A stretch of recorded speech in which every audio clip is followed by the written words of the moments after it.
Hello, everyone. I'm excited to be back. I hope that you've had a great week. I have had a fantastic week.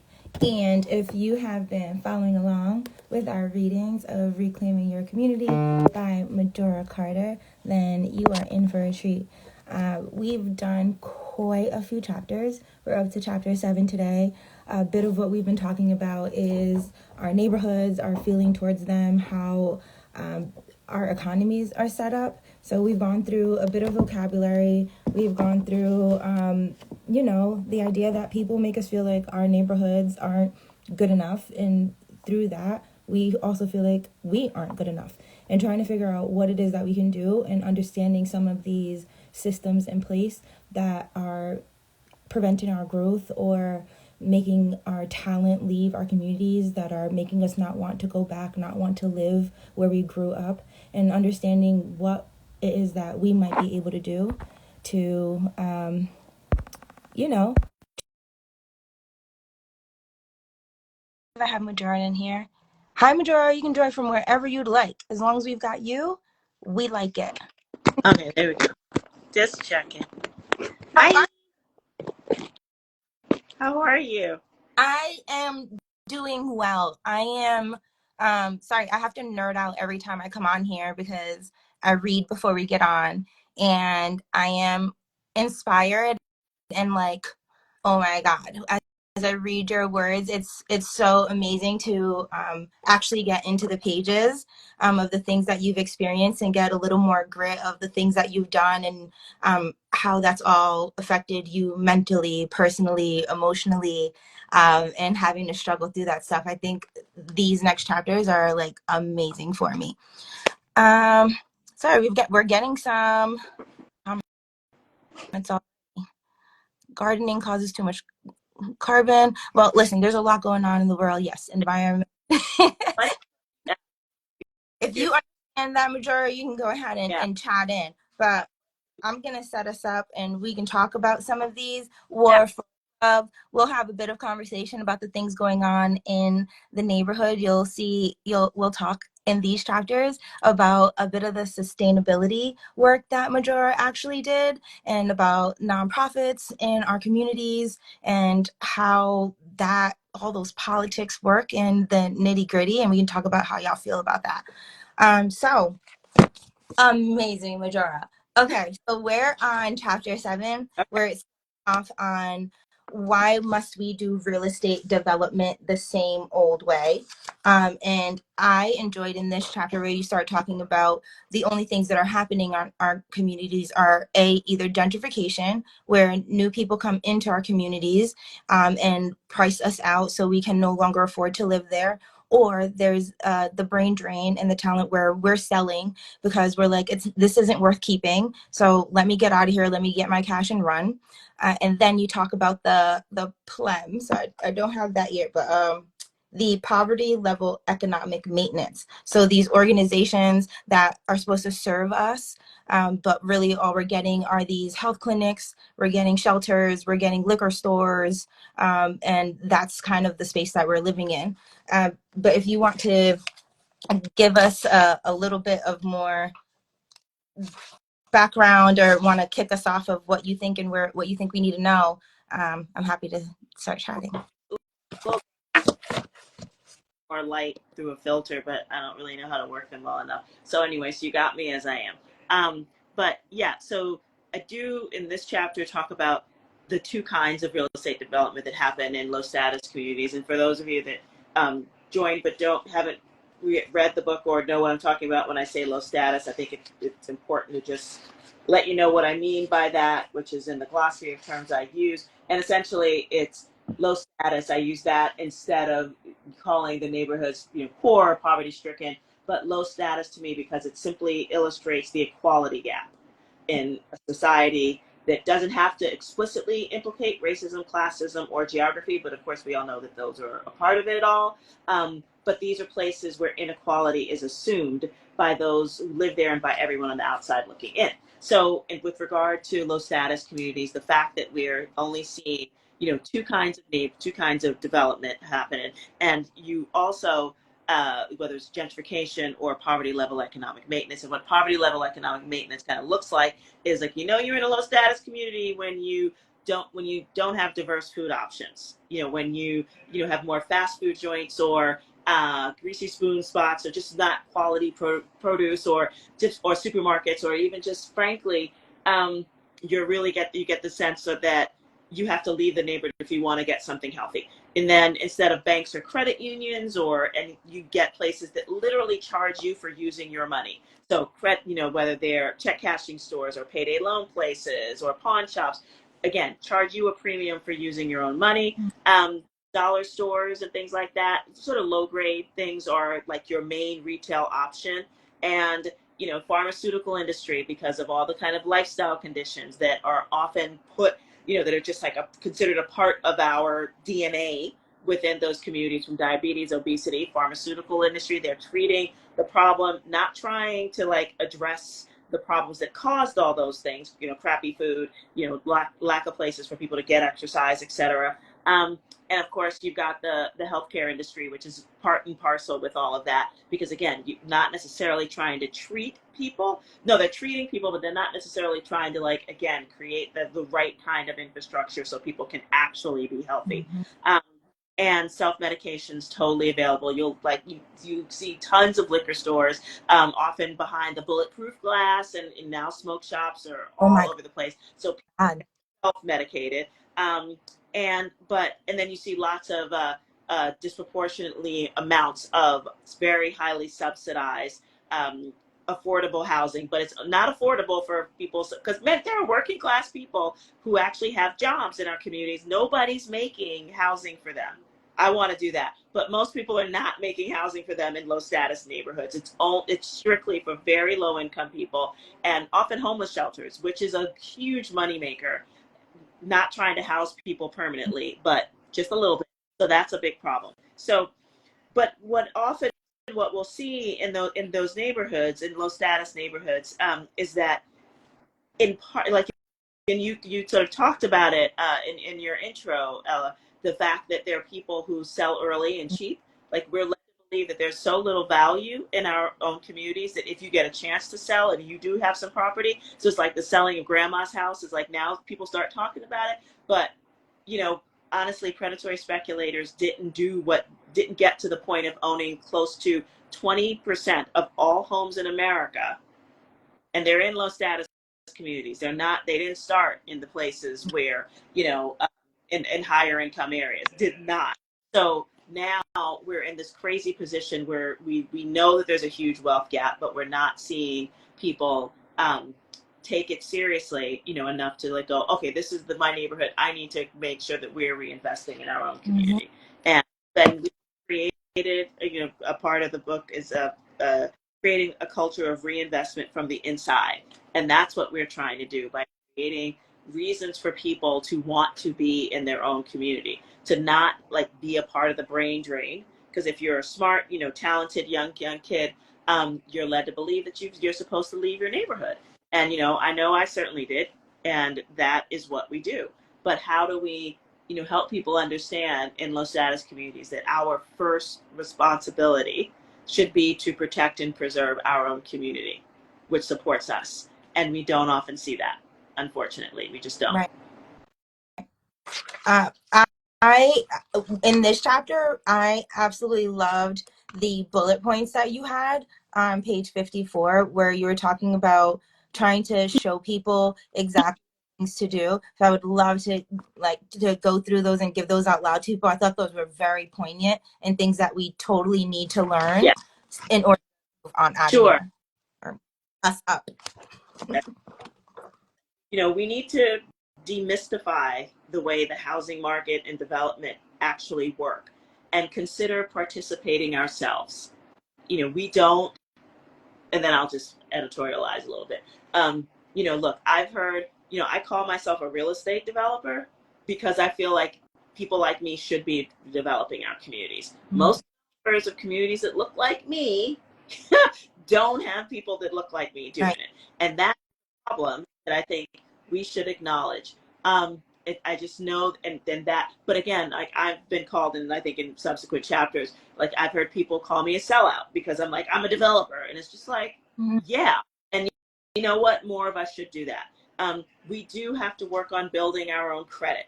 It's just like deferring, um, deferring our desires at one moment doesn't mean deferring our dreams. We just have to, honestly, I think we have to have bigger dreams for ourselves. And sometimes that means, going back, repairing our credit. It can absolutely be done. I think we're going to be starting another workshop, at the cafe specifically to help people try to build their credit. Maybe it's to buy a home, but whether you want to buy a home or simply, just build your credit so that you could get something in the future, a business loan, a home to a loan consolidation for all the rest of the things, the credit card debt that you have. You've got to figure out ways to do that. And it's not impossible, I promise you. If we can help others understand the value of retaining home ownership in our family's home instead of selling it to a predatory speculator. In the subsequent chapters, I talk about the fact that, I couldn't convince my siblings to hold on to the house that my parents were able to purchase in the early 1940s. And that's generational wealth for my family Mhm. gone, just gone. That's on the balance sheet of somebody else's. You know what? I hope at this point it actually belongs to at least a family, but wasn't initially sold to a family. It was sold to a holding company. There you go. And also we need to think about local business development and marshal existing resources so that we can do that sustainably. Because right now, we don't see a lot of locally owned businesses within our communities, and when we do, they're not always supported the way we'll support the chains and everything else. And I think that has to do more with our feeling that that we have an inferiority complex about people in our own community, and that is something that we have to deal with on a whole bunch of different levels. So those are the bullet points for I that. agree with that. And that is actually an incredible segue into chapter 8, which you title Success Doesn't Live Around Here for Long. And I think this chapter for me reiterated a bit of what we had talked about here for long. And just the idea of like when these good things even do come around, we feel like it can't last because it's Right? here, and it can't be that good because it's here. And we live in this like bubble of self-deprecation, which is so sad. Yeah. Yep. Yep. Yep. Yep. Um, Yeah. and I believe Sorry. here is where you go into the nonprofits and that was so eye-opening, mind-boggling of understanding that there are businesses that basically make all of their money off of what you call our despair. They come in because we have these problems and they don't necessarily solve them. They just continue to perpetuate that so that they can feed us our drugs and our medications and what have you. And I would love for you, the chapter was belongs to the 3 that we read today, and you talk about your work in that sector. And the most interesting part was also like talking about all the work you did and the acknowledgement that you were getting for the work that you did. You say that you start the sustainability, what is it called? South Oh, Bronx. so South Yeah. Bronx. Yeah. So you start Sustainable South Bronx, and you do a bunch of incredible work there with the parks and all of that. And then once you get this recognition and achievement from MacArthur and you do your TED Talks, people start giving you this recognition, but you're still trying to get stuff Yeah. done. And so I would love, so you can tell people what that feels like when you have all this recognition. You're like, hey, pay me. Like, No, it's true. I was an unbelievable, and well, I think I still am, unfortunately. But in the nonprofit world, I was just a total bizarre unicorn, but not in a good way. It's just like something you look at, and so an oxymoron. So I was running a local grassroots group, but I was internationally known, like nationally known. I did this TED talk, which was viewed like I mean, I don't know how many times it was viewed, but probably less than a bunch of influencers now. But there was, and then I did, and then I won a MacArthur. So like I was known all over the place for doing these like very local projects, like transforming a dump into a national award winning park. Starting a green collar job training and placement system that did really really good work. And then, but honestly, the more my the attention came to me, like from the press or from wherever, my funding dropped. It was disproportionately impact, like my trajectory, the work that I did was disproportionately Mhm. rewarded. Like the better I did, the less funding I got. And some of the crazy stupid stories that I got from some of my funders were things like, oh, you're doing so great, somebody else will take care of you, or your work. Or things like, I don't know who else would really want to support your work. I mean, it was just like who else is doing what I'm doing? Like it was just Mhm. really, it was crazy making. But then the more I realized, it was like a couple things happened. One, like no one really expects people to succeed. They just don't in our communities, at least not the people who are there. And that's what the nonprofit industrial complex does. Like we are problems to be solved, but not, but since we're so bad, they'll never be solved. And God did. Like here we were showing the kind of success that nobody expected us to do. And suddenly it was like, well, like, are we actually going to support that? So after like looking back on it, of course they Oh, be like, hey, let's like holler and give this, like, really support this woman who's doing this groundbreaking work to really be lifted up. And so yeah, I had to run and do like speaking engagements to fill the budget gap that was left by mhm. losing some funders or not having them, support us at the level of the work that we were doing. Because they're like, I never, my team got paid really well, like according to nonprofit standards. Like I made sure I never took the kind of money that I needed, for myself. It was just like, because I need to make sure that my folks are going to be okay. And but then it just got to the point where I worked myself into the hospital twice because I was physically just in such a messed up place. And and that's when I realized I gotta go. I can't do this. But it was a clear understanding that also the fact that if you're a woman running a nonprofit, you will get less than any man running it. And those are just the stats. And how, or God forbid, if you happen to be a woman of color, you get even less. And again, it's not like philanthropy doesn't know this. It's not like they don't talk about it. It's just that they don't do anything about it. And we, as part people in the nonprofit world, kind of internalize this, and what we do is act like crabs in a barrel instead of demanding like philanthropy itself to like fix itself, as opposed to continue along this trajectory that it's been on, as an industrial complex that exists to support itself rather than to create real change. You know, Yeah. Uh, I mean, I put it in a daggone book. I mean, it's not like these folks are running around going, "Let's support Majora Carter" and all of her work. and But so sad to it's so sad to read and see there, sometimes I'll speak for myself. Sometimes I feel crazy and I'm like, am I thinking too much? Is it me? Am I thinking that they're holding things against me? But yeah, uh, you include this quote from Isabel Allende, I think to say, yeah, the writer, right? And I loved this quote as well. And she said, the poorest and most backward societies are always those that put women down. Yet, this obvious truth is ignored by governments and also philanthropy. For every dollar given to a woman's program, $20 are given to men's programs.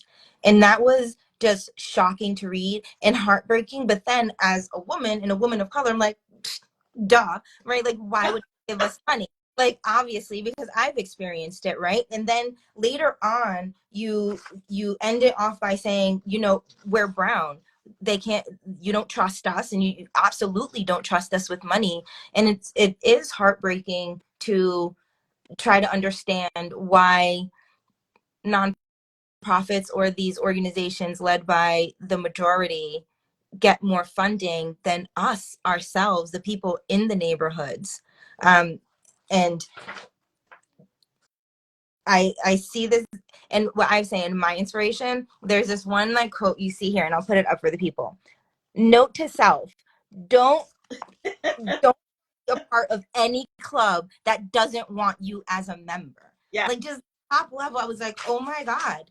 Yeah, if I'm not seen and or respected, then I shouldn't play this game. Mm-hmm. Um, but it feels like you've done so with such class and grace. So how do you continue? And I mean, I'm not there, but I've seen some of it, and you Are. incredibly well in these rooms with people who have thrown so much against you. And how is it that you keep pushing through with your head held high and not giving up for us? That's truly my question. Look,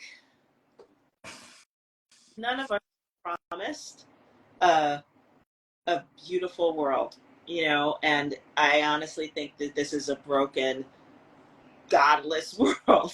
However, we all born with incredible gifts that were given to us, and I think we all have the divine in us, and we could decide if we want to see that in other folks. Like, not that I do it all the time, because there, even if it's my faith and I'm supposed to love God, love my neighbor, there are moments when I get so, like, I cannot tell you how tired I get of people just doing the same stupid crap that get us in the same stupid, and then going, oh my God, I can't believe the world's like screwed up. And it's just like, and what are you doing to change it?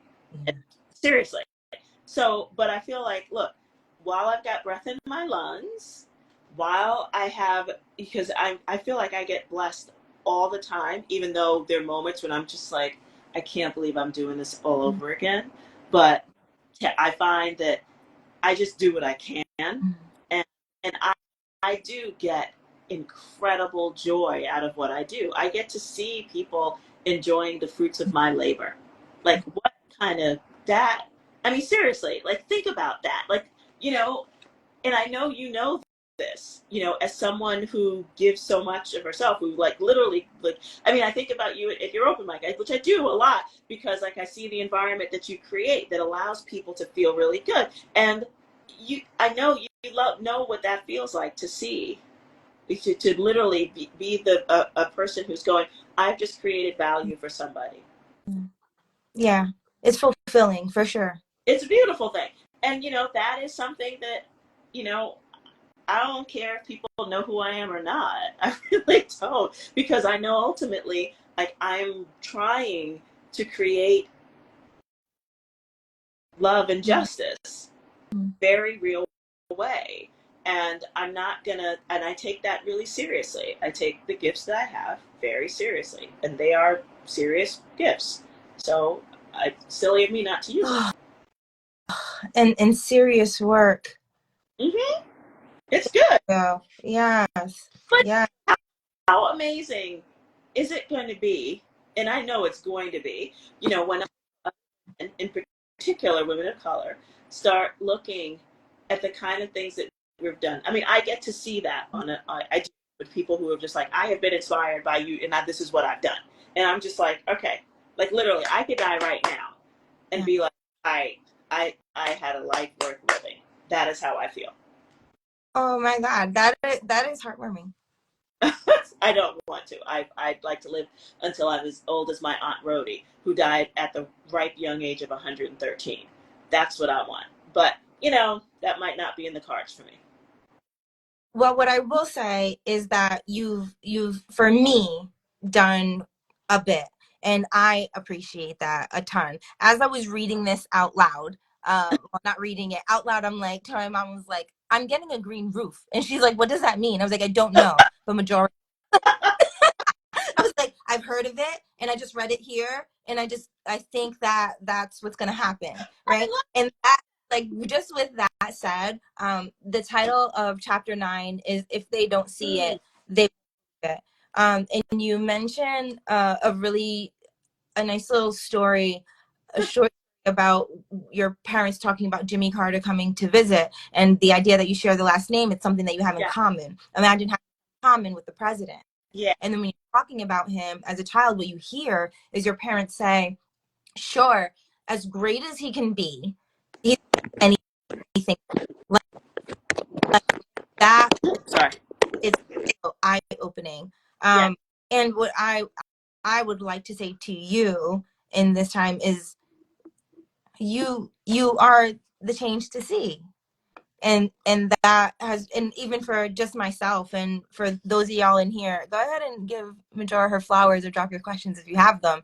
But I wanted to say that to you, understanding that you've done this and been here, also gives me a reality of it, to be very frank, right? Because I will admit that I've placed you on that pedestal as well. Like, you are a business owner, like you're doing so well, you're working on all this stuff, you know all these people, you know things are going on, you do TED Talks, right? But so we are working every day as human beings, and that to me is inspiring. Understanding the ebbs and flows, because I think that sometimes, and I appreciate you coming on here and also sharing that with us in your book of those struggles, because I think it is also important for us to acknowledge the struggles that come along the way and see the faces who can tell us about them and make it real. And you've made real for, I'm going to speak for a lot of us, I hope so, because it's not always easy, Mhm. but it's doable.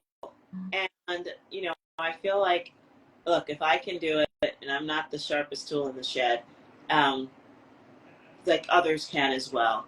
And I feel like that's the goal, like giving people hope for the opportunity to see themselves, as a leader in their own lives, and that's the beautiful part, because I think that's just been so stripped from so many of us. I mean, this, and I use this phrase a lot: the seductiveness of white supremacy.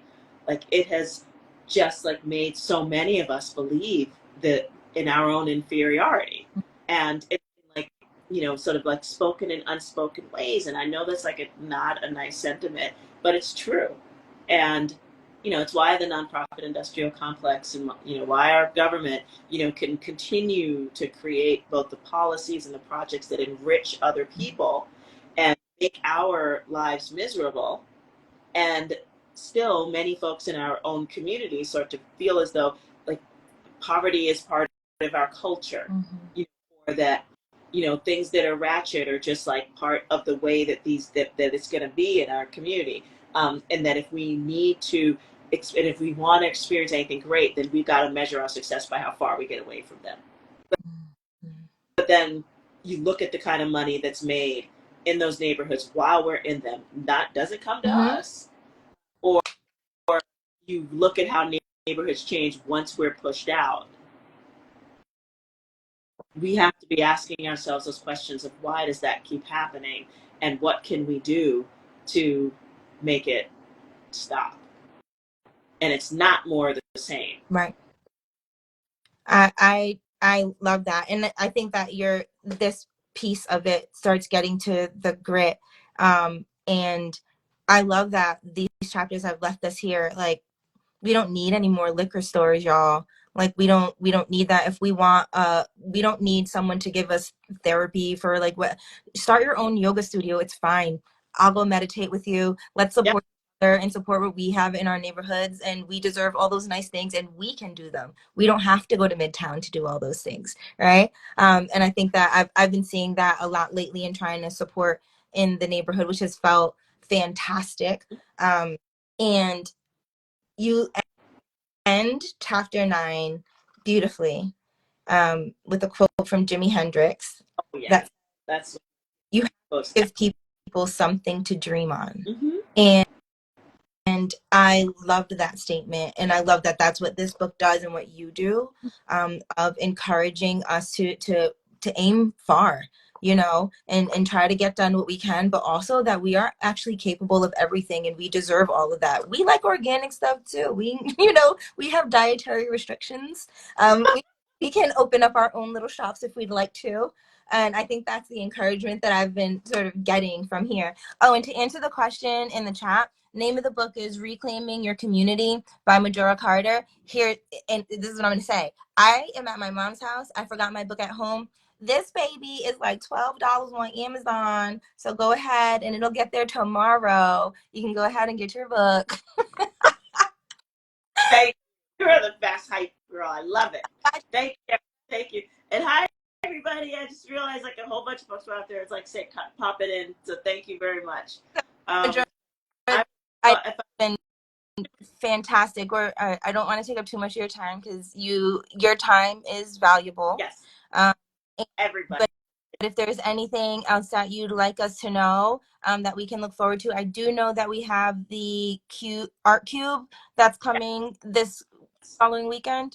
Let us know what's going on. Amazing, home for creatives mostly in the film and TV industry, but many of them from the Bronx and Uptown. And they're hosting an event at the Boogie Down Grind on Saturday, February 3rd from 7 to 10. So please come on out for that. And of course, come to Ella's open mic, Poets Are Heroes on Wednesday, starting at, when do you start?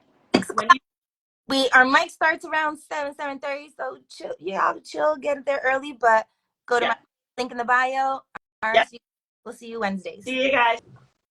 Thank you. Thank you, Love you. Majora. Yeah. Yeah. Bye, everybody.